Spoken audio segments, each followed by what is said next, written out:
Alrighty, what's up everybody? Peter Gilmore here for a very crappy Sunday afternoon video right here on the Peter Gilmore channel, youtube.com/Peter Gilmore. Thank you for watching. Make sure you like the video, hit that subscribe button in my pants down in the description box below,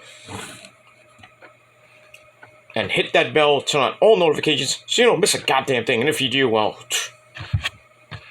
oh well, you miss out. That's all I gotta say about that.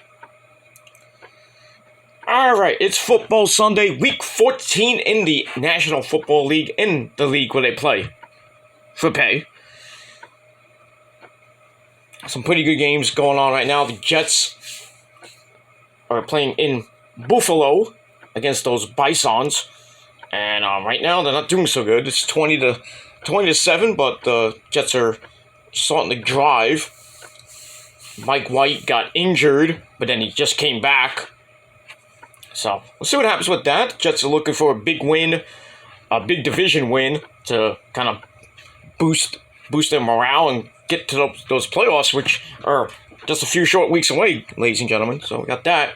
So, the Giants go, they're getting destroyed by the Eagles. The Birds! They're, last check, it was, they were down by 20. It was 34-14. Eagles. Now it's still 34-14 with 9 minutes to play. So this game is basically just about done.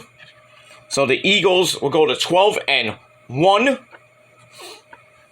They're basically gonna, well, if they hold off the Vikings, who are about to lose to the Lions today. That helps this team out pretty well. It looks like all roads go through Philadelphia for the playoffs. But, you know, anything can happen in the next 4 weeks. So, well, as far as the Giants go, they're about to be goodbye playoffs, because they're about to be 7-5-1 because they tied last week. And the next time they play is next Sunday night against the Commanders in Washington. So they flexed that game from a Saturday or Sunday game this week to a Sunday night game. So for all you Giant fans, you're gonna have to wait till next Sunday night to watch your G cunts, see what they can do next week.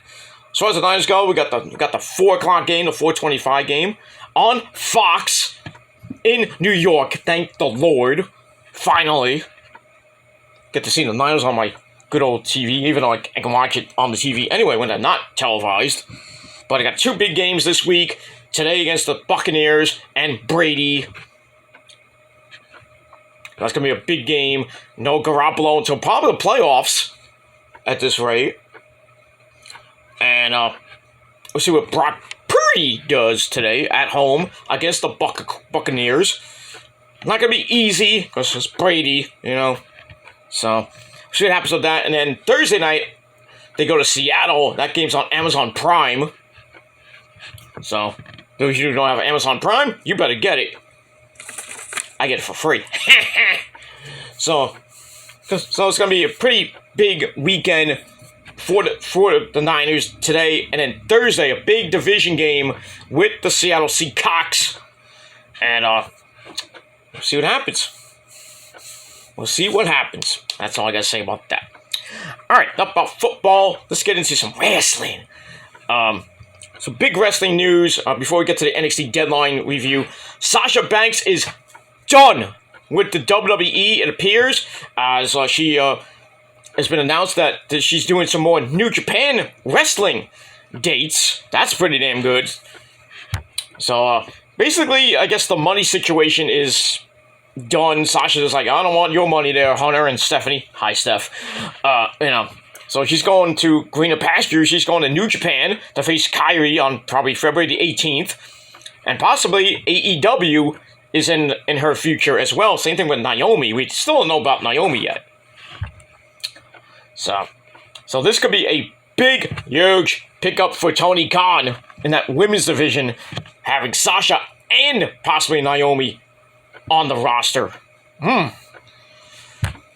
2023 might be a great year for women's wrestling for AEW, but we'll see. And that's pretty much it. Anyway, move on from that.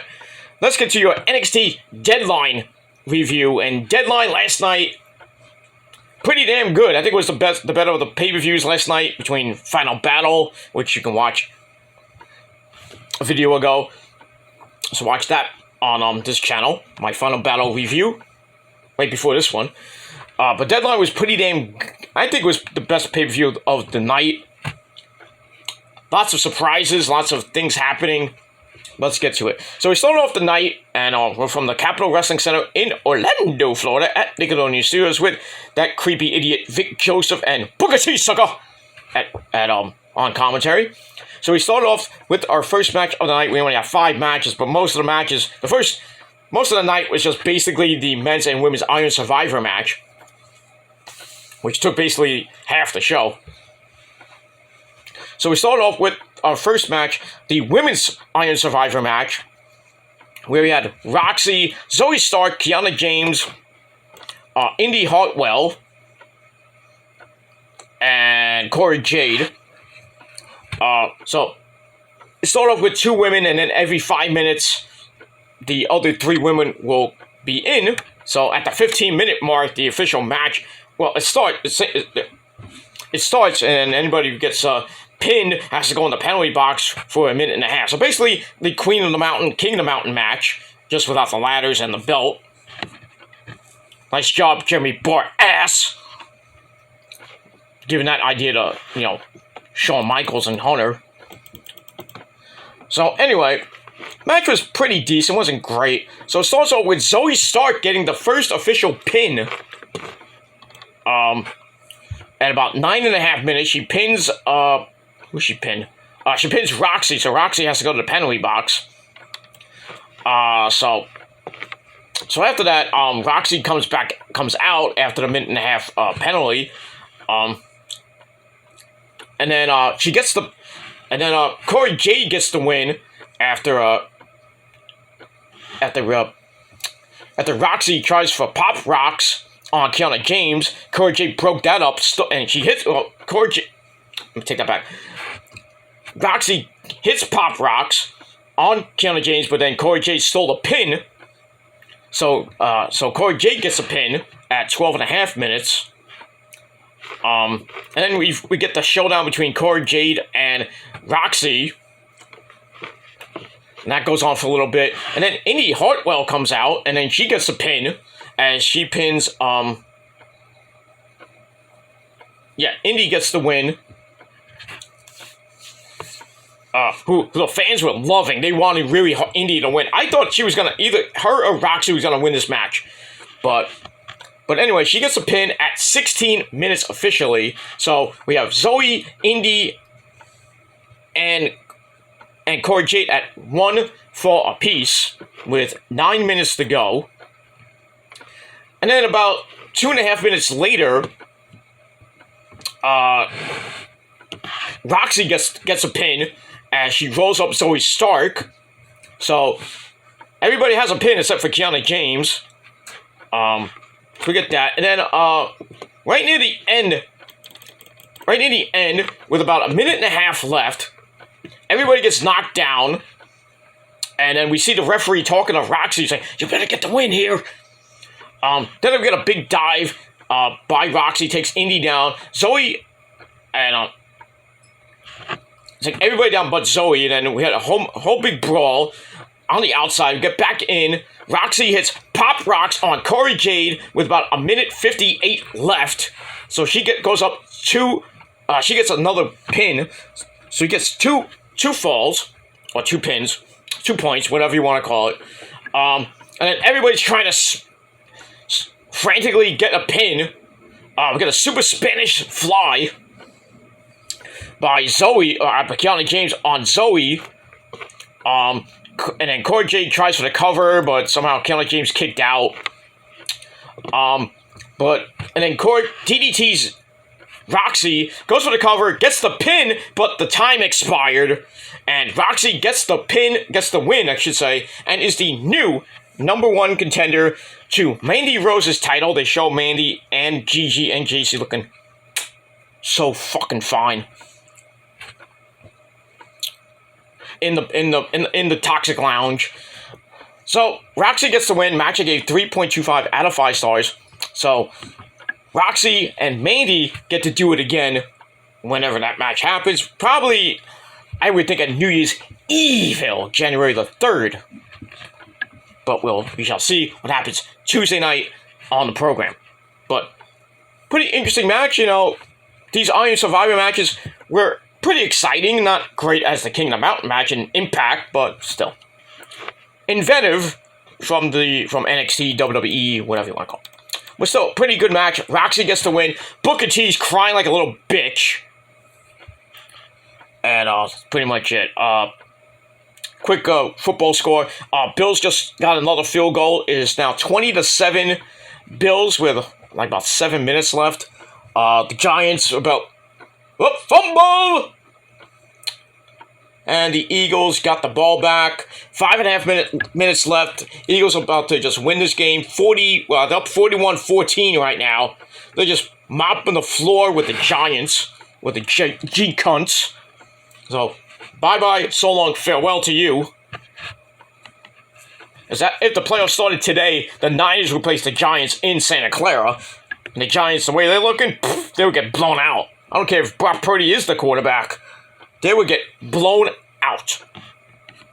But right now, the Eagles are sitting pretty at the number 1 seed. I don't think they're going to lose that right now. I know we got 4 weeks left. So I would think, you know, the Eagles are going to be on cruise control for the next couple weeks. So they got one more game against the Giants. That's the end of the season, which really doesn't matter to them. I think they got one more game against the Commanders. And they got 2 other games coming up. So they're about to score again. They're in field goal range anyway, so they just run the clock out and probably win this game 44-14. Eesh. So there you go. Anyway, back to wrestling. All right, so Booker T is shown crying like a little bitch because he's the mentor to Rok-C. So there you go. Big moment for Rok-C and Booker T, sucker. And we move on from there. All right, here we go to Mackenzie Mitchell looking like Elsa from Frozen. She has Ivy Nile and Tatum Paxley with her. Ivy knows the Creed brothers aren't happy with her over the way that she kind of told the doctor to not clear Julius Creed because of his injured ribs, but she wants what's best for them before they get mauled to death by Indus Sher. And then the tag team champions come in, Kaden Carter and Casey Catanzaro, because I'm not calling her Katana Chance. Stupid name. And basically they say, hey, you guys want a title shot? We'll give it to you if you're ready. So that match will probably be made for Tuesday or sometime soon. Not that I care, because I think Kaden and Casey are going to continue on as champs until somebody beats them.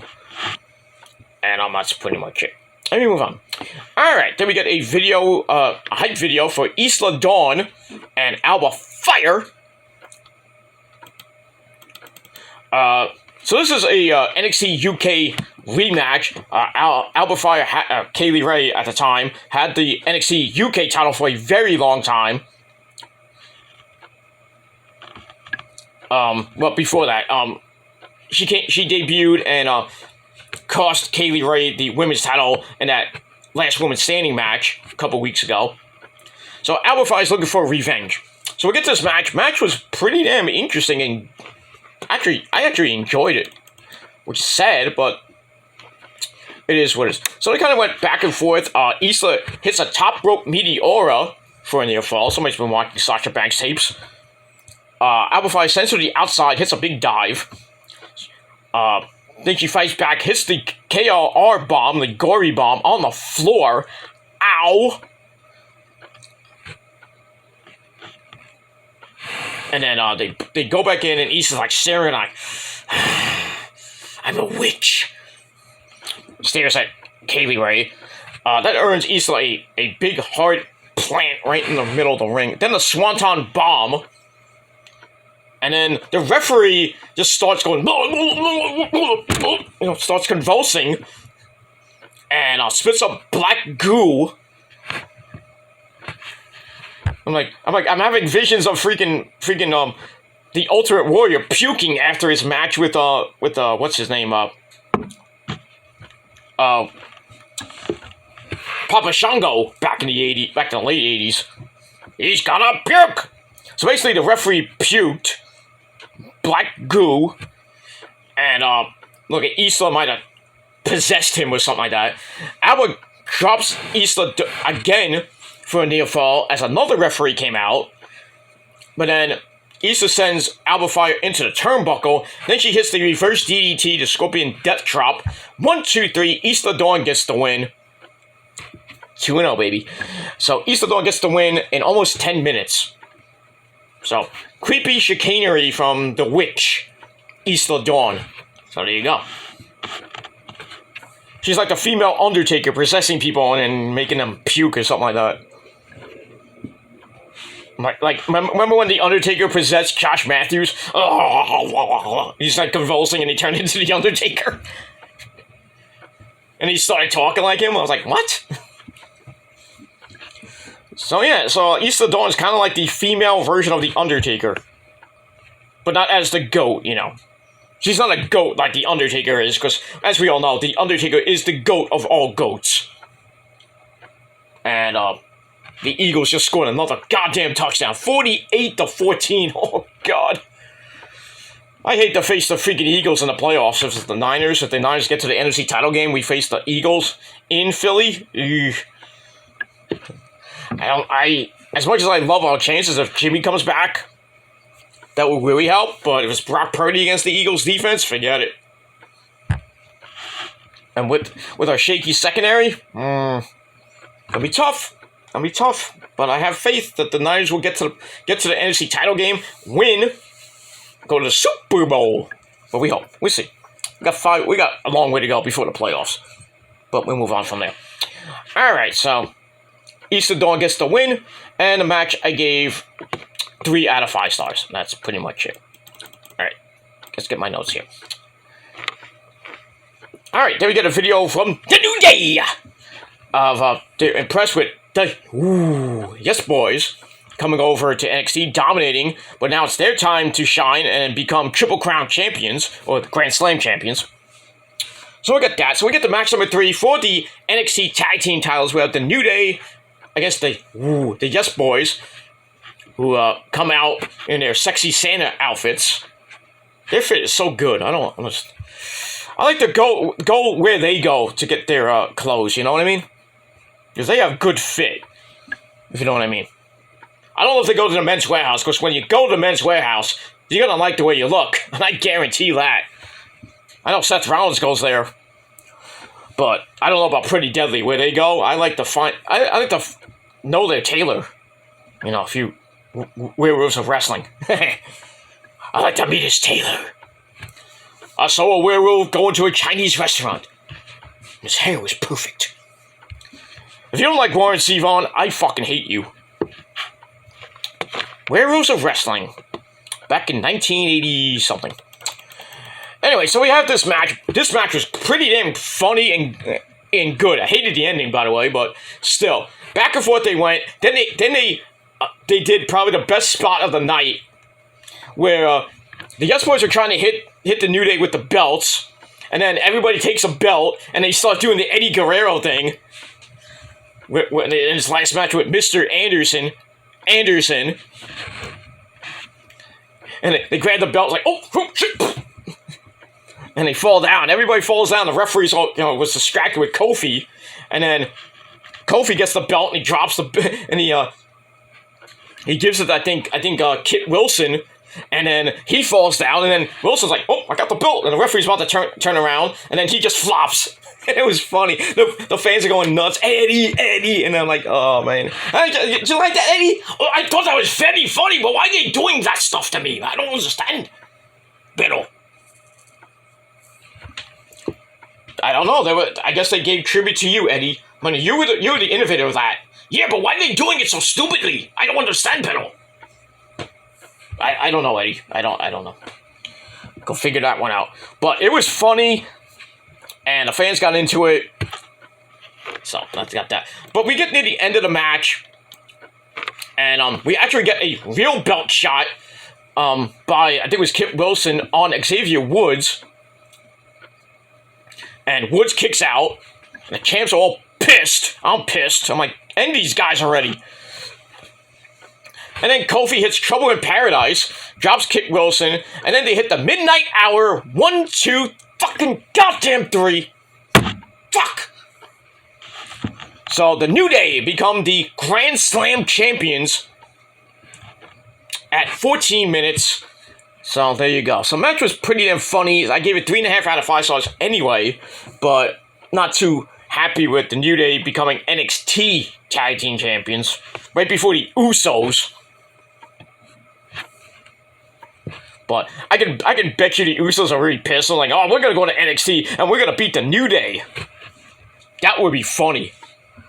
That would be hilarious. Just have the Usos win all the gold. They could. I'd love to see that. Have the Usos go down, like show up unexpectedly at the Capitol Wrestling Center and say, "Hey, New Day!" It's like, we want to fight you again. I have an itch in my leg. So we get that. I'd love to see the New Day and the Usos possibly at Vengeance Day for all the gold. Well, not for the Undisputed Tag Team belts, for the NXT Tag Team belts, and then the Usos become Grand Slam champions, and then eventually they'll lose all the belts by WrestleMania.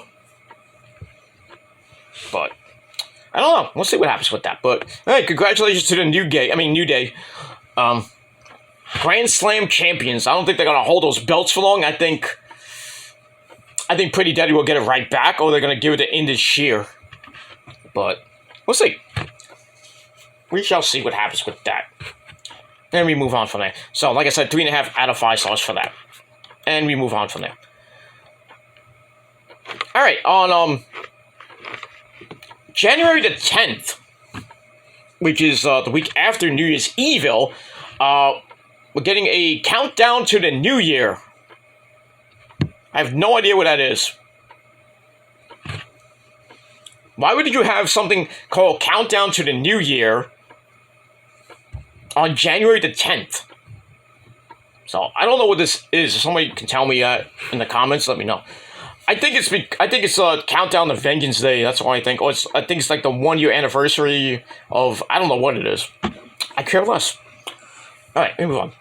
All right, then we go to the back. We have the women's tag team champions, Kaden Carter and Casey Catanzaro. They run into the Job Squad, Malik Blade, Idris Enofe, and the Big O, Odyssey Jones. They seem to get along. But then, as the guys leave, because they got better things to do, Toxic Attraction comes in, starts mocking the champs for offering Ivy and Tina Paxley a title shot. And then, on cue, Ivy and Tina Paxley come in, we got a humongous brawl, and then the guys come back and say, "Hey! No fighting, ladies! There's too much guys here." 3 guys and 6 girls. That's a good time. But I digress. So we'll see what happens with that. Maybe a triple threat tag team title match coming up between those 6 ladies. Hopefully Toxic wins, but I doubt that. Because I think Mandy and Toxic are going to go up to the main roster right before, probably right before WrestleMania, or when the draft happens after WrestleMania. They'll be on the SmackDown roster. But, we'll see what happens with that. Alright, so I gave that 2.5 out of 5 stars. Alright, then we go to match number 4, the men's Iron Survival match. We have Carmelo Hayes, and when he shoots, he don't miss. A-Kid, Axiom, Joe Gacy, J.D. McDonough, that creepy bastard, and I did it, Grayson Waller. So, pretty damn good. Carmelo Hayes gets the first pinfall after he gets right back up and hits a suplex into a diamond cutter, or Gilmore cutter, I should say, on J.D. McDonough. Well, actually, he hits a suplex cutter on JD, on the Axiom. He gets the win in over 7 minutes, so he picks up the first point. And then about 3 minutes later, I did it. Grayson Waller hits the rolling stunner on A-Kid and JD McDonough, so he kind of hits a double rolling stunner. So Axiom once again goes to the penalty box. I think he went. Wait, he went there before, right? Let me just check my notes. Yeah, Axiom went to the penalty box, and then a minute and a half later, it goes right back. So basically 3 minutes of penalty time for Axiom. It feels like a hockey game. And that's it. So Grayson Waller gets the win. And then 3 seconds later, he gets another pin. I was like, damn. On JD McDonough. So he goes up 2 points. He gets another point, so he has 2 points. Kamala Hayes has 1. 3 seconds later, so JD McDonough has to go to the penalty box. So this really helps out Mr. Grayson Waller right now. But eventually, 4 minutes later, A-Kid gets the pin on... I think he got it on Grayson Waller with a roll-up as Grayson Waller was yelling at Booker T, sucker. So A-Kid gets the win. Grayson Waller has to go to the penalty box as the Jets just scored a field goal, making it 20-12. Minute 18 left. The Giants just scored, making it 48-20. They're going for 2 like it matters because there's 39 seconds left. Get this game off. Put the real team on. Let's see if they get the 2-point conversion. And yes, they did. Who cares? All right, so the Giants are going to probably lose 48-22. My dad ain't happy, but I care less. And that's pretty much it. And it looks like the Jets and the Giants will lose today. Even though it depends on what the Jets do. If they get the onside kick, and then go down the field, score, get the 2-point conversion, and make this go into overtime. But I doubt it. So.